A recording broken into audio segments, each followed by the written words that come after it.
Good afternoon. Welcome to GrainTV. It's the Friday edition, February 27th. I'm Kevin McNew. To my left, Cody Bills. Cody, we had a strong day on the board today. Wheat leading us higher with an 11 1/4 cent advance, while corn was up 3 and beans closed the day only up 1.5 cents. Cody, what were some of the big drivers hitting the market today? Well, first of all, we got to talk about that trucker strike, because obviously that has been a very emotional time period here over the last week. We have a situation where truckers were unhappy about that diesel tax. They go out in the roads, they park their rigs on the shoulder of the road, and obviously this has caused a significant amount of backup, not only in getting fuel out to the countryside to these harvesters, and they need it right now because they're going right through the height of harvest, but also getting the grain back to the ports, back to the elevators. It's just caused a little bit of a transportation nightmare down there. What we do know is that it looks as though there are signs of this ending. There are signs. Basically there's some serious fees being levied for those that maintain their blockage on the roads, anywhere between $1,300 to $3,500 per hour. So they're very significant, and I suspected as soon as those fees come out that would start to break it up, and it has. You know, we've seen roadblocks here go from 88 roadblocks reported throughout the country on Thursday to around 59 locations here on Friday, and I would suspect that over the weekend we'll see that number continue to diminish. The one thing about this this trucker strike is that, you know, we don't really know, once they clear the roadways, are they going to go right back to work? Will they still have full capacity in terms of trucks available to them? Will we still be running at that sort of capacity? I would suspect that we are going to see negative implications here in the ports. I wouldn't be surprised if we do see some delays down the road, but right now, no immediate delays, but this is the sort of thing where we know it's coming down the pipe. Right, and Cody, I think farmers here need to recognize that this doesn't fundamentally change the supply and demand outlook.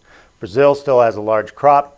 The question is it going to get to market in a week, or is it going to get to market in 2 or 3 weeks because of this trucker strike? Absolutely. We see a lot of this, really a premium in the front month. This is the sort of thing where obviously I wouldn't necessarily say it's a bullish story, but I think it gives a lot of reason for these record amount of shorts here in soybeans to lift some of those shorts, and I think that's what we're seeing.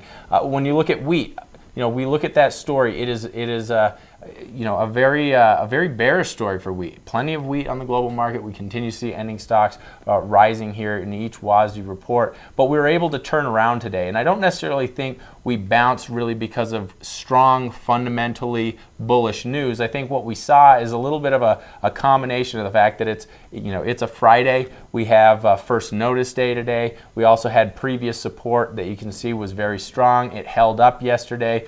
Export sales were decent. We had that sale to Egypt. I think all these things kind of combine into a situation where you get a little bit of a bounce. But all in all, I don't necessarily think this is a bottom for wheat. I wouldn't be surprised maybe if we have a little bit of continuation on Monday. But I wouldn't get too excited about the price of wheat. Yeah, I think the price of wheat is only going to see a major lift when we have some sort of supply disruption, whether it's in the U.S., whether it's in Russia, former Soviet Union countries.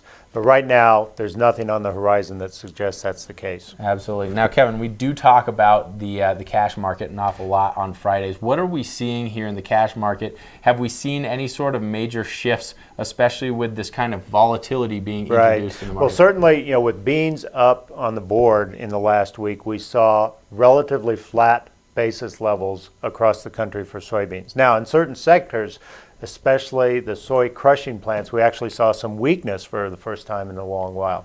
We saw bean plants, especially in the Midwest, dropping basis by 5 to 10 cents in some cases. So we, are not surprised by that, because in essence, that high futures price got some farmer delivery action going on, especially in the Western Corn Belt. In the Eastern Corn Belt, it's somewhat of a different story because they've been having weather problems. It's been slowing truck movement. The sort of onslaught of snowstorms has really slowed deliveries, not only to ethanol or soy crushing plants, but also to river terminals. And so some of the river terminals, especially along the Ohio River, are really telling their farmers, load us up on beans first. delay your corn shipments to us, that they really want those beans. So, in the corn market, it's been a strong week with a 2-cent gain.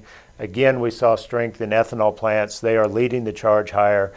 In the Western Corn Belt, we saw 10-cent advances at some of these ethanol plants. So, the fact that corn futures was off this week is not surprising. That farm deliveries were probably a little slow, especially in the Western Corn Belt. It is kind of interesting with first notice day and that carry in the corn market that we were still able to get that 2-cent basis. Yeah, we have a really wide carry between March, May, about 9 cents right now. So, I think the market is really telling us we have plenty of stocks and certainly plenty of old crop supplies in the market chain right now. But May may be another story. We see a strong level of outstanding sales of corn that need to get moved.